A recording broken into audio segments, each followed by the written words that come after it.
Welcome sa ato nga program karon og Happy Sabbath sa inyong tanan mga higala ug mga kaigsunan nga nagapamati sa ato nga Sabbath School niining taknaa. Now, akong topic nga ako idala sa inyo is about investment. Ug ang title sa ako nga message karon is How to Upgrade Our Treasures in Heaven. So, let's begin mga kaigsunan.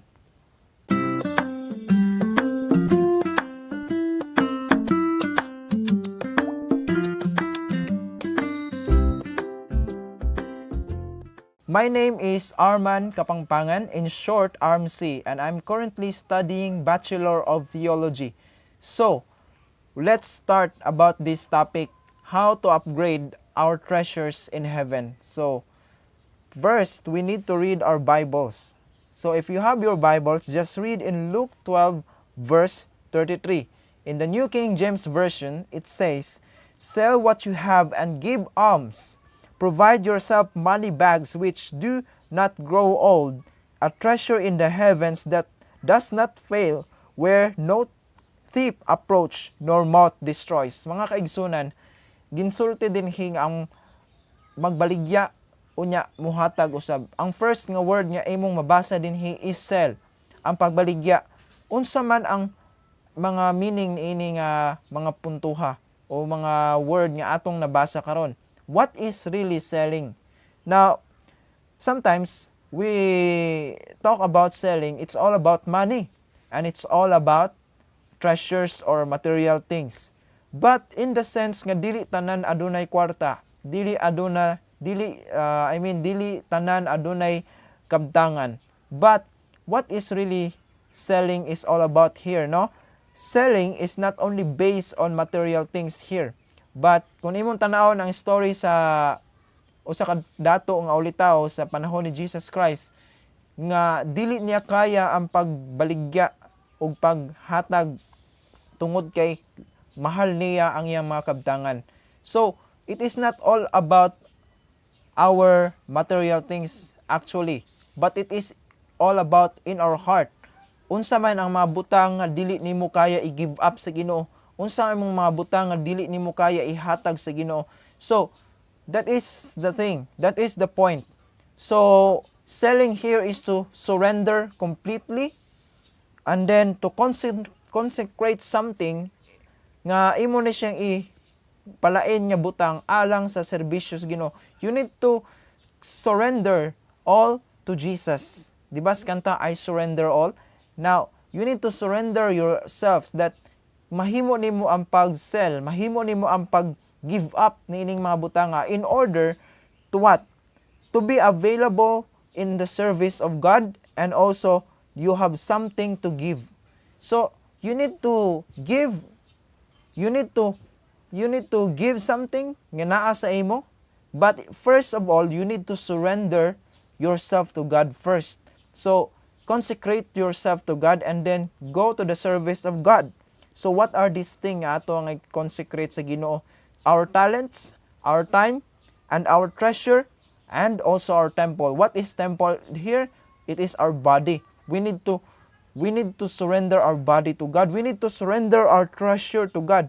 If you have material things, yes, of course, that is also the point here nga atong nabasa sa Luke 12, mga treasures nga nasa ato, but you need also to surrender that.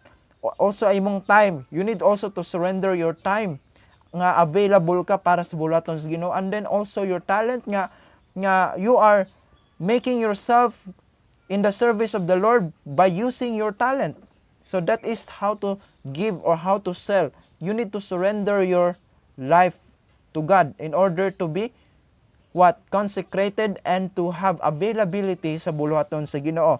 Now, what is the word give? Unsa atong mahatag? Now, giving is talking about service. Naga-serve kita sa uban. We are not masters. We are not, gitawag kita sa Ginoo as servants. We are servant. We have this leadership kind of servanthood. Now, service is to help. Helping other people. And then to offer something. But you need to what? In order to offer something or to give something, imong i-ensure nga you have it already. You have it already sa imong kinabuhi. You have experienced it already. Before you share Christ, you need to experience Christ first. Now, it is to offer not only material things, not only financial things, or financial matters, rather. Now, it is to offer love. You are available to others to offer love, and also to what? To serve by serving them in through our abilities, or not only that, to give them their needs, or not only that, to give them money. So, it is all about giving. Unsa imong naa sa imong ability, unsa imong capacity sa imong kinabuhi, you need to give it. You need to share it, because this is our commission nga atong nadawat gikan sa atong Dios. So, let us read in Mark 10 verse 21, nagasulti dinhi, giingnan niya ang dato nga ulitaw. Giingnan niya si Ginoong Kristo mismo ang nagsulti niini. Ang nag-ingon siya, one thing thou lackest. And what is this? Go thy way, sell whatsoever thou hast, and give to the poor, and thou shalt have treasure in heaven. And come, take up the cross, and follow me. In other words, giignan sa ni Ginoong Hesus ang balitaw nga dato, okay? Giignan niya that take up the cross and follow me. So, before you serve, because the character of Jesus Christ here sa kalibutan is to serve, and we need to follow that kind of example. Gimingon diri si Jesus Christ that you need to what? Sell whatsoever thou hast. In other words, you need to surrender all. Surrender all. Tanan, imog yung i-surrender ngadto sa Ginoo. So, wala kay tipigan, wala kay gipugngan sa imong kaugalingon. You need to surrender everything to God. Ihatag sa Ginoo ang tanan. And then, what is the result? What is the result? Ingon diri, and thou shalt have treasure in heaven. Makadawat kita sang treasure gikan sa langit. So, wala ta invest para sa treasure nining atong kalibutan, but we are investing something more higher than that. We are investing treasures in heaven. So, we need to understand this, mga kahigalano kaigsunan, that in ourselves we have account in heaven that we need to upgrade it. So unsa man ni nga mga treasure nga atong madawat. Now in the Bible there are lots of occurrences about treasures, and I search all of this. There are a lot of treasures like found in Proverbs 2, and also in some other places, that the words of God, the word of God is the treasure. O in short, in Proverbs 2, it is the wisdom of God. But in New Testament, in Colossians 2 verse 3, it says, in whom are hid all treasures of wisdom and knowledge. So through Jesus Christ. So one thing atong ma-understand about treasure is all about wisdom and also knowledge. It is found in Jesus Christ only, di ba? Kung yung masahon ang 1 Corinthians 4, babasa ninyo din na. Now, also, ang ikaduha nga treasure is also financial security. So, what do you mean financial security? So, in Malachi 3 verse 10, let us read, bring ye all the tithes into the storehouse, that there may be meat in mine house, and prove me now herewith, saith the Lord of hosts, if I will not open you the windows of heaven, and pour out a blessing, that there shall not be room enough to receive it. So, one thing atong madawat, it is also a treasure, literally or financially. We will what? Prosper in our needs. Walay tao nga anak sa Dios nga nakulangan sa iyang kinahanglanon. Muna ang punto din na. So the Lord will always provide us in our needs, in everything that we need, our clothes, our financial responsibilities, tanan ihatag na siya sa Ginoo. And that is a promise also from God. But when you read also in Matthew 6:33, Gingon din na, seek ye first the kingdom of God and His righteousness, and all these things shall be added unto you. So, ayaw ka balaka sa imong ugma, because the Lord will provide us our needs in this moment. And the Lord has a good thoughts in your life. Now, hapit na ta sa oras. Let's proceed. In Matthew 13:44, not only financial, but not only the wisdom of Christ, but the treasure here is all about us. Again, the kingdom of heaven is like unto treasure hid in a field, the which when a man hath found he hid it, and for joy thereof goeth and selleth and all that he had, and buyeth that field. It is talking about Jesus Christ finding a treasure, ang mga treasure, mga tao niya, and then he pay a price. He buy the field and pay that field with a price, and that payment is the blood of Jesus Christ. Nga gipalit kita tungod kay we are the treasures of Christ. Now, listen to this, my friends. Ingon din sa ato ang point, no, there are three kinds of treasure. Number 1, wisdom from Christ. Number 2, financial security. And number 3, we are His treasure. Let us read in Matthew 6:19-21.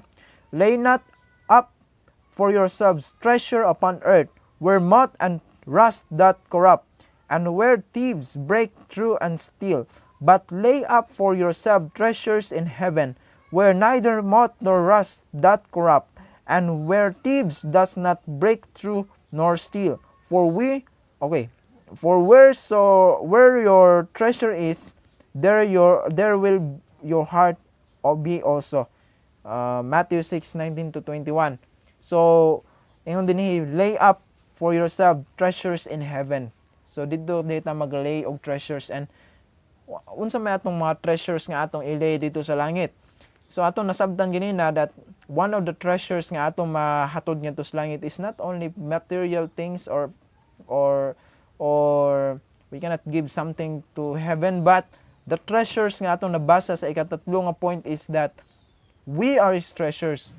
Ang mga tao mao ang treasures, and we need to invest our time to saving souls. We need to invest our time, our money to bring some souls in heaven. That is how to lay up treasures in heaven. Now, we need to invest ourselves in the service of God. By how? Unsaon man? We give all we have for saving souls. Atong gihatag ang tanan, our materials, our talents, our abilities, our everything. Ang ato ang time, ang ato ang lawas. We need to give up all of these things in order to be available in the service of God. So, we give all we have for saving souls. Number 2, we do our best for reaching souls. Okay? So, we need to do your best, and then we make ourselves available also in serving souls. Now, this is how to upgrade our treasures in heaven. By how? By seeking and saving the lost. Because when we lay up treasures in heaven, we are bringing souls to heaven. We are bringing souls to Christ.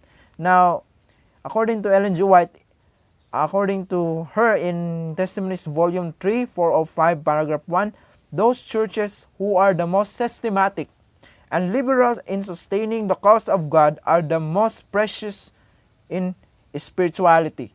And then, ingon siya din God Himself originate the plans for the advancement of His work, and He has provided His people with a surplus of means, that when He calls for help, they may cheerfully respond. And then, if they were faithful to bringing to His treasury the means lent them, His work will make rapid advancement. Many souls will be won to the truth, and the day of Christ's coming will be hastened. Ingon si Ellen G. White sa Review and Herald, July 14, 1904. So, if we are in the service of God, many people will be saved, and we will grow spiritually, and also God will secure our needs. So, invest your whole life in the service of God. This is how to upgrade our treasures in heaven. God bless everyone, and happy Sabbath sa inyong tanan.